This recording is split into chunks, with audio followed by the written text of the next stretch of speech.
का ज़्यादा लाभ दीघा विधानसभा में मिलने का काम हुआ है। वो चाहे पटना का एयरपोर्ट हो, ही एक पूरा नए स्वरूप में पूरा पटना एयरपोर्ट आपको दिखाई देगा। IGMS में जितने प्रकार की केंद्रीय योजना के तरफ से राशि को समावेश हुआ है वो आपको भी संज्ञान में है। साथ ही साथ सब प्रकार के सम योजना में हम उसको विकास के क्रम को आगे बढ़ाने का मंत्री जी के 9 वर्ष के कार्यकाल के अवसर पर ये दीघा विधानसभा के तरफ से ये प्रेस वार्ता है। सबसे पहले तो आप लोग का हार्दिक अभिनंदन और स्वागत है। निश्चित तौर पर माननीय प्रधानमंत्री जी के 9 वर्ष के कार्यकाल पूर्ण होने पर भारतीय जनता पार्टी ने जो महाजन संपर्क अभियान अलग अलग प्रकार से क्रमबद्ध जो कार्यक्रम रखे हैं, उसमें दीघा विधानसभा भी अलग अलग कार्यक्रम करने के काम किए हैं। टिफिन बैठक से लेकर वरिष्ठ कार्यकर्ता के सम्मेलन से लेकर संयुक्त मोर्चे की बैठक से लेकर अलग अलग प्रकार के लाभार्थी योजना से लेकर सब हुए हैं।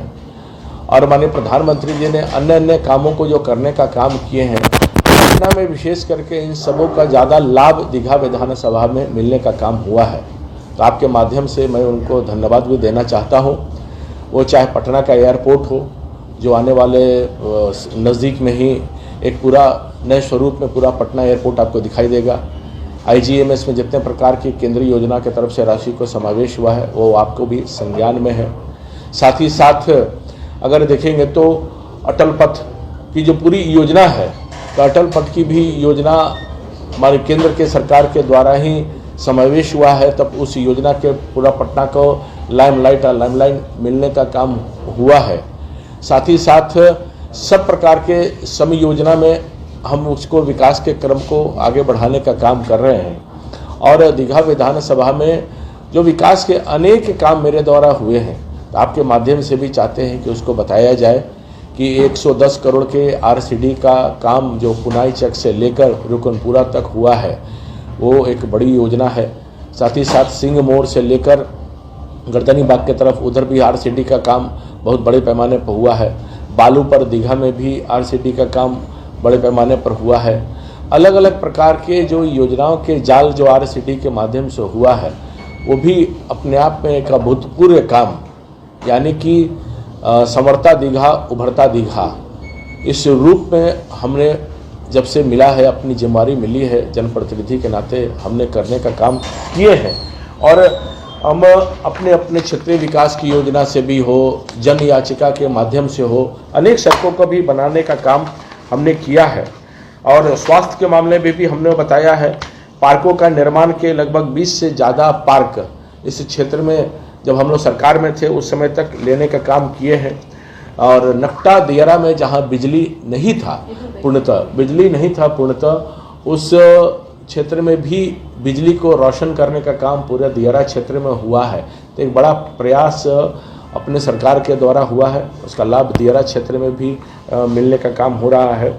शौचालय के निर्माण के लिए 240 शौचालय स्वच्छ भारत मिशन के तहत दीघा विधानसभा में अनेक क्षेत्रों में लगने का काम हुआ है। हम स्लम एरिया के लिए अनेक प्रश्नों को क्षेत्र में उठाने का काम किए हैं सदन के माध्यम से भी। और ये बार बार सरकार से मांग करते हैं कि स्लम नीति के तहत जो आवास की प्रावधान होनी चाहिए, उसकी आवश्यकता सरकार को पूरी करनी चाहिए। कि सरकार अगर उजारने का काम करती है तो साथ साथ बसाने का भी काम करे, क्योंकि नीति में प्रावधान है। उस नीति में जहां स्लम एरिया में आप बिंद टोली से लेकर आप कमला नेहरू नगर में, वहाँ भी बहुत बड़े बड़े सामुदायिक भवन का निर्माण कराया गया है। उनके दृष्टि से हम लोगों ने करने का काम किए हैं। सम्प हाउस का भी निर्माण आप देखेंगे कि राजीव नगर के पास जहाँ जल जमाव नेपाली नगर से लेकर सब जगह होता था, वहाँ भी सम्प हाउस का निर्माण हुआ है। और बाबू बाजार के तरफ वहाँ भी इस निर्माण की गति हम पकड़वाने का काम कर रहे हैं। आज बूडको के द्वारा करोड़ों योजनाओं का गर्दनी बाग से लेकर 90 फीट का जो सड़क है राजीव नगर के तरफ जो जाता है नेपाली नगर के तरफ, वहाँ से लेकर पाटलिपुत्रा से लेकर सब जगह एक विकास की योजनाएं चलने का काम हो रहा है। और राजीव नगर के विषय पर लगातार आपके संज्ञान में है कि उनके मुद्दों को लेकर मैं खड़ा रहने का काम करता हूं। वो किसी भी प्रकार से हो, वो मकान जो टूटने का काम हुआ उसके माध्यम से भी जन आंदोलन हम लोग चलाने का काम किए। और फिर से आपके माध्यम से मांग करते हैं कि सरकार इसकी पहल करके निराकरण निकालना चाहिए। मैं माननीय उच्च न्यायालय को भी बहुत बहुत धन्यवाद देता हूं कि जो निर्णय उन्होंने राजीव नगर के विषय पर, नेपाली नगर के विषय पर दिया है, पर सरकार से भी आग्रह है कि इसे तुरंत से तुरंत मुक्त करने का भी काम करे। तो सब रीति नीति पर एक नया विषय आपके संज्ञान में आना चाहिए कि चितकोहरा में जो कब्रिस्तान अपने आप को कह के जमीन को चितकोहरा बाजार का पंजाबी कॉलोनी का जमीन है, जो बदलैंड में दे दिया गया था, पर सरकार उसको गलत रवैये से कार्रवाई करते हुए कब्रिस्तान घोषित करने का प्रयास करके घेरने का प्रयास कर रही है। तो उसका दूसरा स्वरूप भविष्य में ना ले ले। 10 नंबर तालाब गर्दनी बाग में भी उसी प्रकार से कब्रिस्तान के नाम पे घोषित करने का, इस सरकार की जो रवैया है कि वहाँ वैमनस्यता फैलाने का काम और इतने प्रकार से शांति प्रिय वो जगह जो चल रहा है, भय है कि सरकार अगर ध्यान नहीं देगी तो कुछ भी स्थिति उत्पन्न वहाँ पर हो सकता है।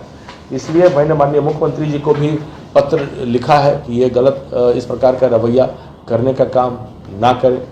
और नेपाली नगर में जो माननीय न्यायालय का जो आया है आज्ञा, उसके बाद भी नेपाली नगर में नए कनेक्शन बिजली के नहीं मिल रहे हैं। जो हमने बिजली दिलवाने का प्रयास परमानेंट किया नेपाली नगर से राजीव नगर तक, पर अभी भी नेपाली नगर के लोगों को बिजली कनेक्शन नया सरकार देने में बंद की है।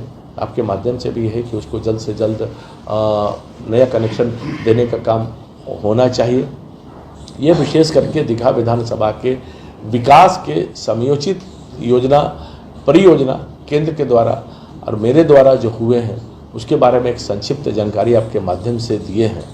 और साथ ही साथ आज माननीय प्रधानमंत्री जी ने जो बूथ के कार्यकर्ता तक संबोधित करते हुए कहा कि तुष्टीकरण की राजनीति देश में नहीं चलनी चाहिए, संतुष्टिकरण की राजनीति चलनी चाहिए।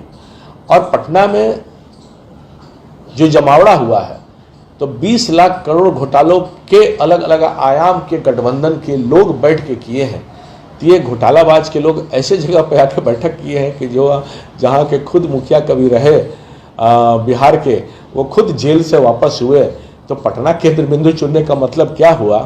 तो जिस पटना में सिद्धांत के साथ आंदोलन माननीय जेपी से लेकर लोहिया से लेकर हुए हैं, आज सिद्धांत विहीन राजनीति के कारण ये एकजुटता दिखाने का प्रयास और फोटो सेशन जो पटना में किए हैं उसका लाभ निश्चित तौर पर मिलने वाला नहीं है।